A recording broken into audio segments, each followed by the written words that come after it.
కవి అయితే పోలీస్ స్టేషన్‌కి వస్తూ ఉంటాడు. ఇంతలో లాకప్‌లో ఉన్నగా ఆ అప్పుని చూసి ఒక్కసారిగా షాక్ అయిపోయి చాలా బాధపడుతూ ఉంటాడు. ఏం జరిగిందని చెప్పేసి అయితే అడుగుతూ ఉంటాడు. ఆ మాటలకి అక్కడ ఉన్న అప్పు వాళ్ళ తమ్ముడైతే అదుగో అన్న వాళ్ళే కామెంట్ చేశారు. అందుకు అప్పు వాళ్ళని కొట్టింది. అందుకని అప్పుని స్టేషన్‌లో పెట్టారు అని చెప్పేసి అయితే అంటూ ఉంటాడు. ఆ మాటలు వినగానే అక్కడ ఉన్న కవికైతే చాలా కోపం వచ్చేసి అక్కడ ఉన్న ఒక కర్రనైతే తీసుకొని వాళ్ళని చితక్కొడుతూ ఉంటాడు. ఇంతలో అక్కడ ఉన్న అప్పు అయితే కవి వద్దు, వద్దు అని చెప్పేసి అయితే అంటూ ఉంటుంది. ఆ మాటలు వినకుండా అక్కడ ఉన్న కవి మాత్రం అక్కడ ఉన్న వాళ్ళని కొడుతూ ఉంటాడు. ఇంతలో కానిస్టేబుల్ అడ్డంగా వస్తే తనని గూడా గట్టిగా కొడుతూ ఉంటాడు.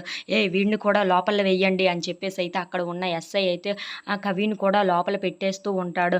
ఇంతలో అక్కడ ఉన్న అప్పు అయితే ఎందుకు కవి ఇలా చేశావు అని చెప్పేసి అయితే అంటూ ఉంటాడు.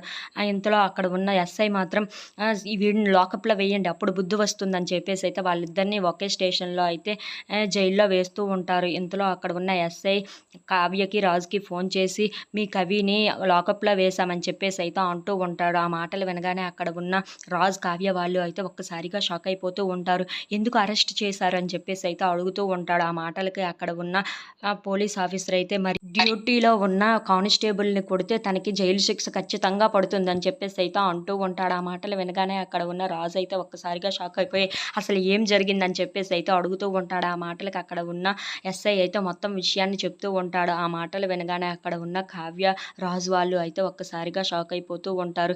ఏంటి వీడికి అన్ని విషయాలు కావాలి అని చెప్పేసి అయితే రాజు అనుకుంటూ ఉంటాడు. If you like this video please